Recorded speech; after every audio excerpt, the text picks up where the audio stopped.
Welcome and thank you for joining us to the Commonwealth Club Member-Led Arts Forum. My name is Robert Milton. I'm the co-chair for Member-Led Arts Culture and the curator for Farmers Art Gallery. I'll be your host today for the Artist Talk. Today we have Philip Hua, who will be speaking about his works, All That Glitters, followed by a presentation of his bodies of works. Philip's works were originally mounted at the Commonwealth mid-March, and that was doing shelter in place. So we had to immediately shut our doors, but we take the opportunity today to show his amazing works to you via Zoom today. I'm really excited to have Philip actually show his works today because they're just amazing, amazing works. For more information about our live streaming programs, please check out our website, www.commonwealthclub.org. Once again, www.commonwealthclub.org. His works will be up until further notice. Before we talk about the artist, I'd like to give a little background about Philip. Philip is a San Francisco-based Vietnamese conceptual painter, known for using everyday objects, materials to explore the connection between the economy and the environment. Hua graduated from the Art Academy of San Francisco in 2003 with a degree in illustration, and later studied at the San Francisco Art Institute. His works combine traditional Chinese icons, such as birds and trees, with the technique of Chinese brush painting, digital painting, and images of nature and financial print. Using collage to explore the construct relationships between nature and commerce, and the relationship between the United States and China. His works are firmly rooted in the practices of Asian contemporary art. I'd like to now actually introduce Philip Hua, who is our special guest today. I'm really excited to have him to talk about his works. Thanks, Robert. I'm really happy to be here. Really excited to have you, Philip. I tell you, it's long coming. You know, your works have been at the club in the dark. No one's been able to see your works. Now we have the opportunity. But I want to before you start, I want to remind our audience that we'll be taking questions at the end of the program. So please submit your questions. We'll take them towards the end of the program. All right, great. All right, Philip. Yeah. So tell us about your works. Yeah. I'm happy to be here. First of all, I'm a big fan of the Commonwealth Club, and it's a great honor to be able to present my works to this audience.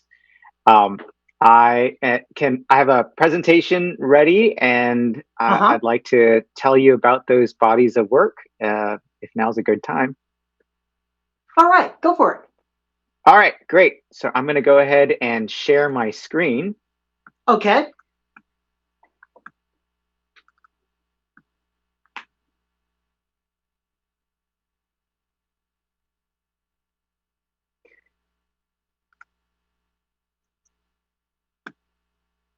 So I'm going to take you a little bit on my artistic journey on how I We're got going back. to this body of work and the inspiration and all the things that brought me to where I am today. Right. So if you were to ask a young Philip Hua what he wanted to be when he grew up, uh, I would have said that I wanted to be a mailman.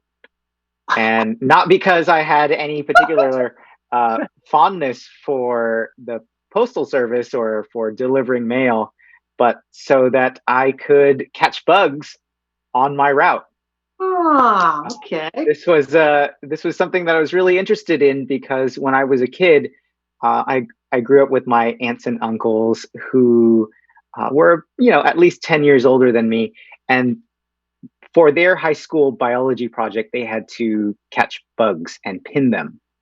And I remember as a child looking at all of their bug collections and being in awe of the beauty of nature, these really magnificent creatures that were just really interesting to the young Philip Hua.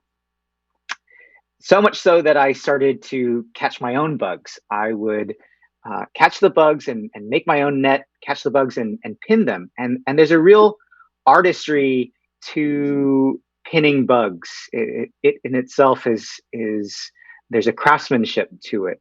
Uh-huh. And as a child, I was frankly terrible. But I was interested in it. It was something that fascinated me, and so because of that, I did it a lot, and I caught a lot of bugs on my own, going out into the fields of San Jose where I grew up. Um, so when it was my turn to be in high school, I ended up having a lot of practice by then, and I ended up having lots of extra bugs when I would had to do my project because I was interested and I just, I would catch extra bugs and, one wasn't good enough, one wasn't big enough, whatever. So I had lots of extras. And so what I ended up doing was selling them to my classmates. So I actually did a lot of that and I made lots of money off of these extra bugs. And I guess you could say it was my first foray into making art and selling art. Interesting. So then I had to start thinking about what I wanted to do with my life. And being a Vietnamese Asian teenager, my options were doctor or lawyer, but I wasn't really interested in those. So it took me a while to figure out what I did want to do.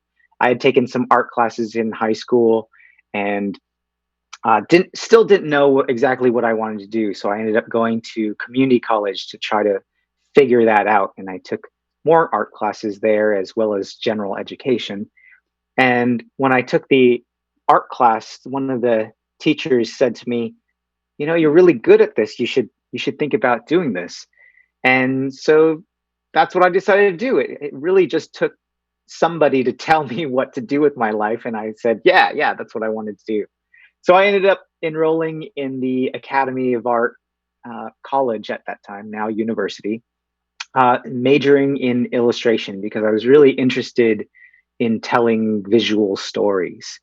So we did Uh-huh. lots of figure drawing and figure painting. A lot of my work was representational. I was interested in fantasy art, in gaming, Um, and it wasn't until later on that I decided that I wanted to do something different. And so that brought me to my first body of work where I was exploring pouring paint onto canvas. I was interested in exploring color and action, the randomness of letting the paint be paint. And uh, this was the body of work.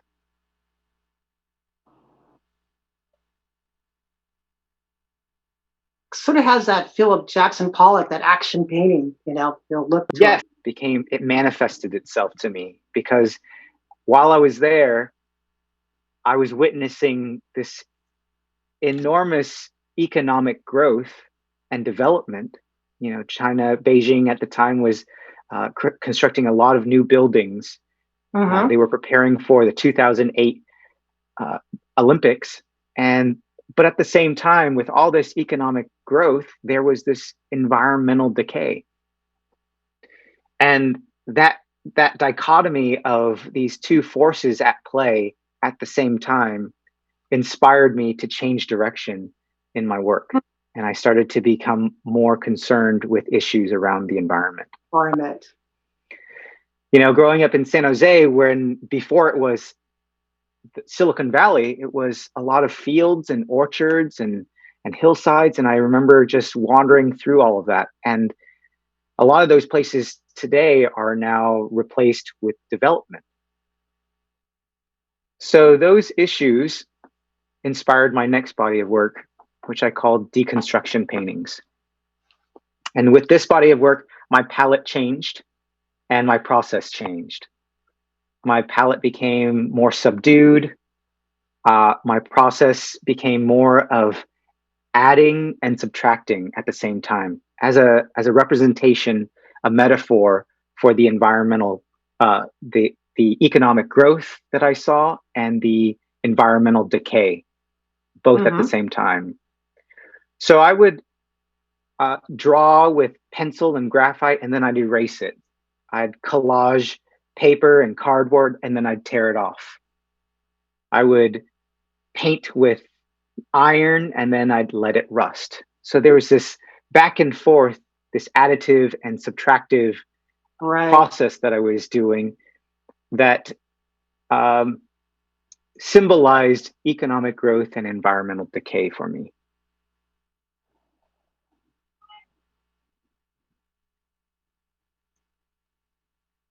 And then they started to take, I'm sorry, go ahead. That's a question. Are these works really large, or what are the size of the works that your body's works? I'd say medium size. A common size was 36 by 48, so 3 feet by 4 feet, 4 feet by 5 feet, that sort of scale.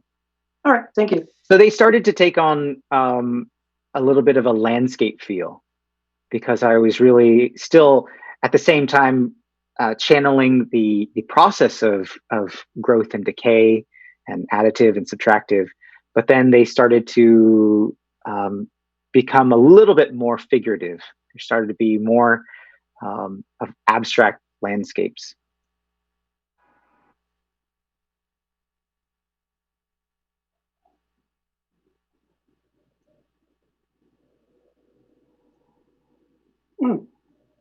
And I saw these bodies of work, and I felt like they needed to get thicker and grungier and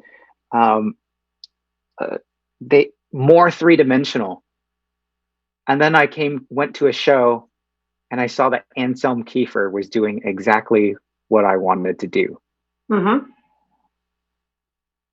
And it crushed me. I felt like, what was the point of continuing with this body of work when somebody had already done what I wanted to do?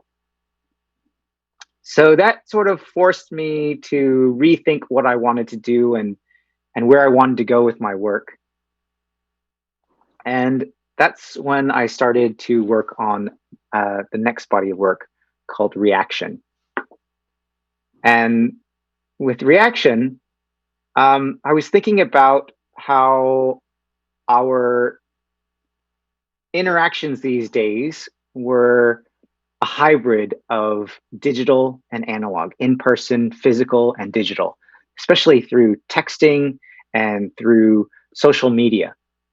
So I started to implement a little bit more of a digital process into my work, in addition to the painterly qualities that I was already investigating, that I was interested in.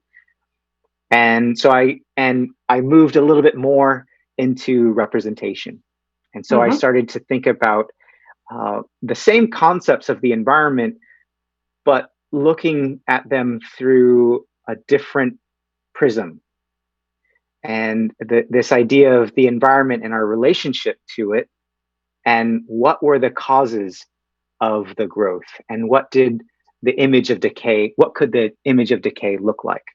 And so I started to create these images digitally, and I would print them onto these individual sections of newspaper that I would then collage back together after painting on them. So I'd print on them, and then I'd paint on them to disperse the ink. And then I'd coat them in packaging tape as a means to not only collage them together, but also as a symbolic element. And by coating each sheet in packaging tape, there is this methodical process, this repetitive process of putting something together, coating it in plastic, and that to me was sort of like manufacturing. Mm-hmm. And I started to, through the process of creating these works and piecing them together, I was sort of channeling this process of manufacturing a product. You coat something in Mm-hmm. plastic, and it can sort of take on this form of a product. Right. And so I started to use the image of a tree or plants as an icon, as a symbol for the environment. And I also thought there's a little twisted poetry of having a tree on paper. And so I created a bunch of these works on newspaper, specifically the Wall Street Journal, because for me, that two things: the quality of newspaper is very similar to rice paper. It's thin, it's delicate, it's light, and it takes the ink very well, and it disperses the ink very well. And then also symbolically, the Wall Street Journal for me was this great representation of the environment. I'm sorry, of the economy. Funny. Mm-hmm. And the thing with newspaper, though, is that it starts to degrade. And the idea that I was thinking about was that we were commodifying nature. And I realized that even I too had participated in making a product out of nature, out of selling nature out in a way. So it was something that I started to think about a lot. So I created a bunch of images of trees. And the thing with newspaper is that it's not archival. And over time, it starts to degrade. It starts to yellow. And I was using this change in the work, the yellowing of the newspaper, this essentially the acids in the paper turning the paper yellow, as a metaphor, as a symbol of the environment degrading. And so that's the reason that I call it reaction. It's reacting to sunlight, it's reacting to our commodification of nature, and as a result, the works start to yellow, they start to change, they start to degrade.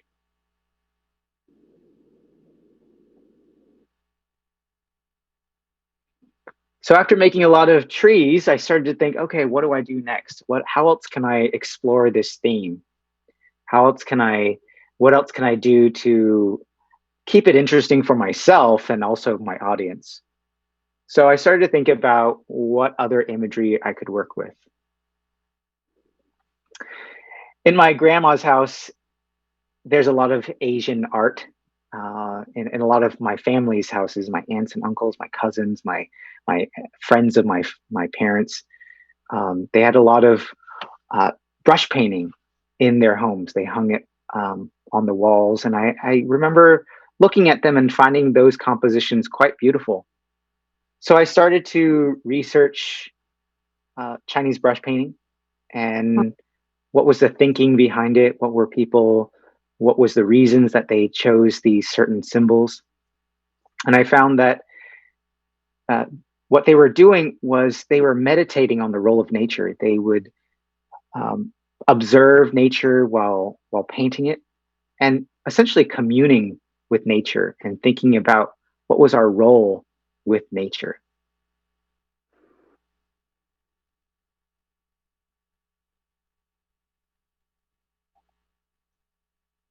And so I brought that aesthetic into my work because, in a way, that's what I was doing too. I was thinking about what is our role with nature? What's our relationship? So I brought that aesthetic, the sensibilities of Chinese brush painting to inspire me. And in a way, I see these as contemporary brush painting.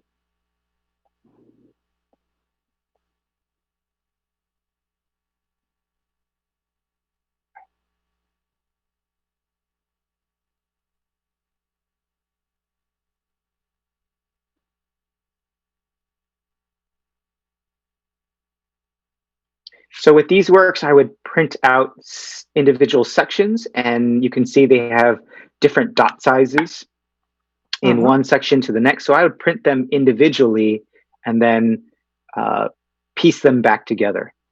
Mm-hmm.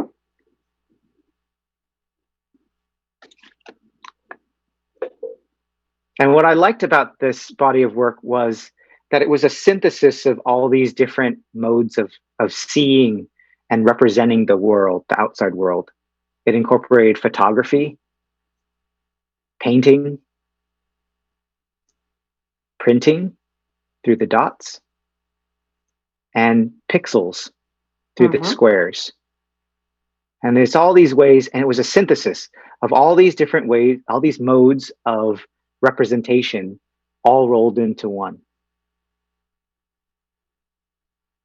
And it was going back and forth between digital and analog.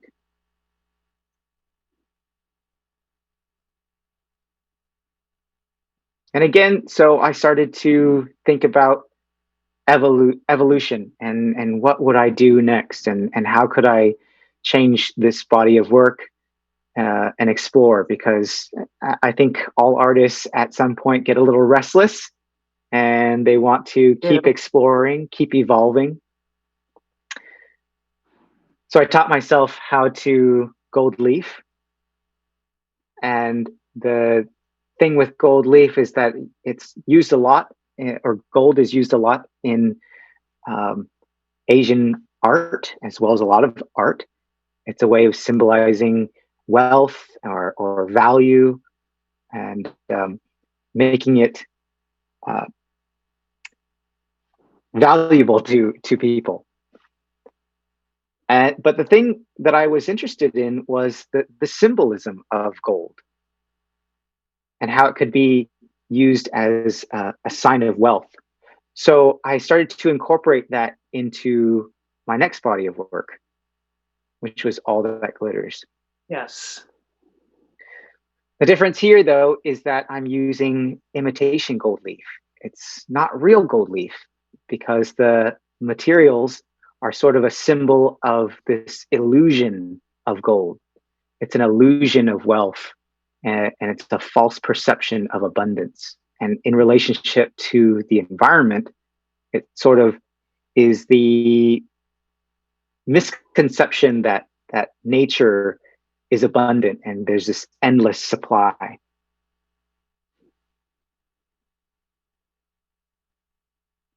And as you're looking through the works, the eye navigates back and forth between the stock graphs, and nature, and back again. And I'm interested in that oscillating attention, where we look at one and we look at the other, and then back and forth and back and forth. And for me, that represents the conflicting values that I have of valuing nature and valuing my pocketbook. And which do I want to pay more attention to? Which do I value more? Because it seems as though to preserve nature it would cost me in time or money, you know, driving a car, ordering from Amazon, flying a plane, and all these options where the alternative would just be really difficult for me. So I think about the choices that we make when we prioritize one or over the other. And so I'm interested in questioning what we value, what we prioritize, and essentially what we're willing to sacrifice. Mm-hmm. So I'm going to go ahead and take you through some installation shots of the show that is up at the Commonwealth Club right now. Wonderful. These are the works that are there. Beautiful.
Amazing. Thank you, Philip. That was just amazing. Thank you for taking that artistic journey leading up to all that glitters. Happy to do it. Yeah, great. I have a couple questions though. How long does it take to make one painting with your bodies of works for all that glitter? Like, how long is the process? Well, it goes through multiple stages, and sometimes it can be a few days, sometimes it can be a few weeks. It takes a lot of the time. There's a lot of different stages that require a lot of design, and then it has to go through the printing process, and then it goes through the leafing process. So because it's done in multiple stages, it always varies for each piece. Sometimes the compositions just come really quickly. Sometimes I struggle with them a little bit. Sometimes I think, well, I don't want them to look exactly like this other piece that I've already done. Right. So, it's sort of a little bit of it's a journey with each one. Right. And does the production take place at your studio? You don't source anything out to get done. You do it all yourself in your studio? Well, I do. The printing process has done through a separate printer, just because it requires a large flatbed printer. It's printed with a UV cured acrylic ink, and it's printed on acrylic. So that I have to do outside because I don't have that equipment. So I have a master printer that prints that for me, and they're editioned works. So, and once those get printed, then they come back to my studio where I will leaf the works, and then I will frame it, and then they're done. Great. I have a question about Chinese brush painting versus traditional painting. Is it the technique of the brush, how you apply the brush on the canvas, or what is the difference? I mean, Chinese brush painting is using specifically ink, and it's their own method that they developed, and it's usually done in the moment. And it's similar to alla prima if we were to make a comparison to a Western painting, for example, where the painting is all done in one sitting. Gotcha. Yeah. And I noticed with your works, especially with your works, all that glitter, it has like that watercolor look too. It's like watercolor, translucent. Yeah. I mean, I really, as you've seen in the poured paintings, I'm really interested in that the happy accidents that happen with water, with fluid paint. And I want to bring those into my work because without it, it might feel a little bit too cold, a little bit too calculated. And so by adding back that painterly quality, it not only introduces my hand into the work, but it also makes it a little bit more organic and free for me. It keeps it a little bit more interesting because you never know what happens with those when you're just using ink and water and the Right. fluid quality of those. Mhm. Yeah, and with your works, or especially your body of works, all that glitters. Far as lighting and stuff, because I know your works are very shimmery. They kind of, have this, glitter about them. And so when you're actually exhibiting your works in galleries and stuff like that, the lighting is really important because the glare and all that. So I'm sure you had Oh problems yeah, with definitely. that. Yeah. Yeah, definitely.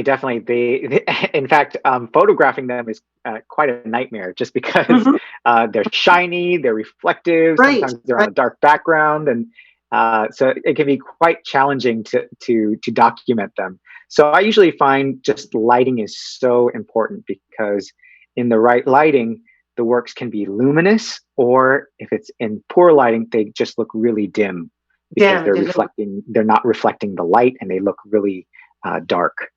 Right. Right. Exactly. Then. Yeah. So let's just stop and take some questions from our viewers. If we have any questions, let me check and see if we have any questions on hand here. Hold on.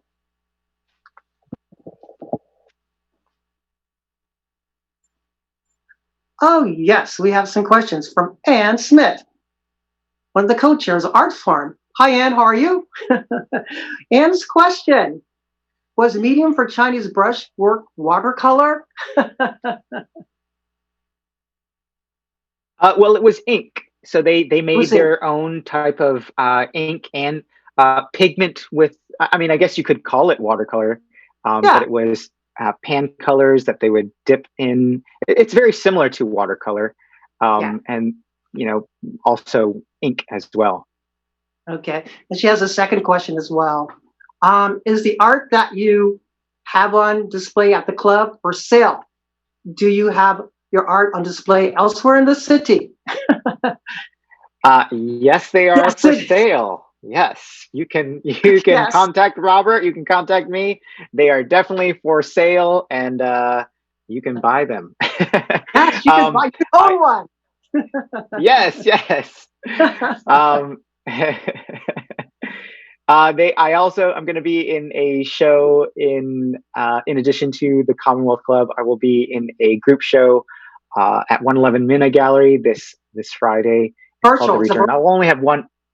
Yeah, I'll only have one piece there, but and nice. it's not exactly the same body of work. But for a larger representation of this body of work, you should go to the Commonwealth Club or my website, Website. philiphua.com. Yeah, give me, yeah, right. Could you say that again? Your website? Yes, it's philiphua.com. Great. Let's see if I have any more questions here. Let's see. That's so far no more questions. Hold on just a second. I think I have someone coming here. I think that's it for questions. Um, well, we'll wait and see. But I have another question for you, actually. What's your next body Sure. of work working on?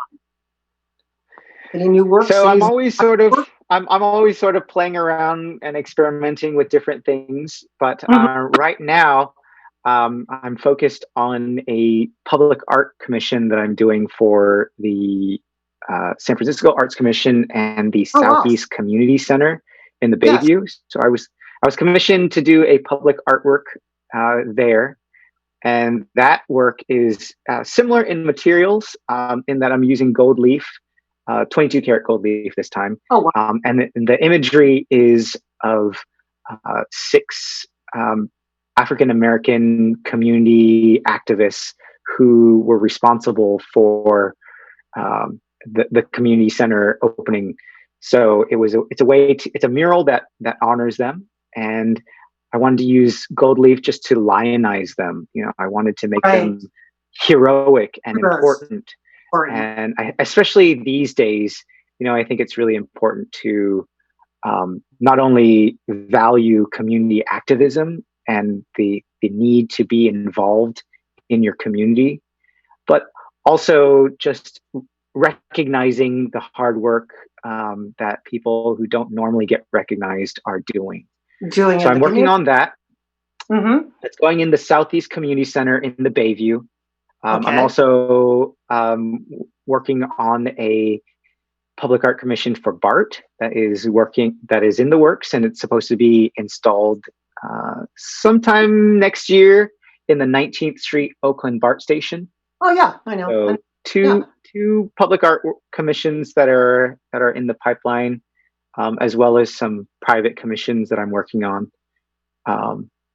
But as far as next bodies of work, I'm Mm-hmm. always sort of playing around right now. So I'm working on taking the works a little bit more three-dimensional. If you go to my website, you'll see some that are cut up paper that have been collaged with different depths, and there's a three-dimensional quality to the squares. And then I'm also interested in working with some changing paper, construction paper, which is, I call them performative prints. Oh, And they've been something that I've been exploring on the side for a little bit, where as the paper changes, I'm a fan of paper changing. yeah, So yeah, with yes. construction paper, it will start to fade. And so what I do is I print images, screen print images on the construction paper that are similar in color. And as the paper Mm-hmm. fades, that imagery emerges.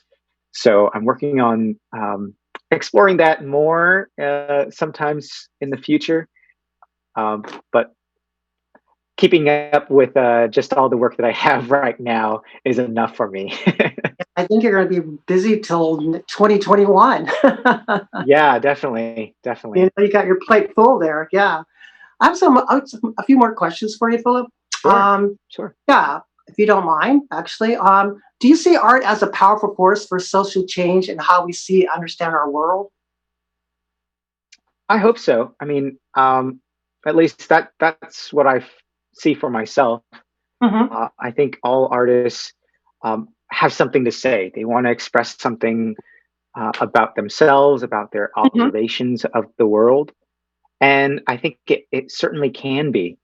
I mean, if you even look at the opposite of how art can be damaging, you see these statues of Confederate leaders, and the reaction to that, and what they represent. So conversely, art can certainly be a force for good, and for communicating the ideals of the human race, and social um, uh, concerns.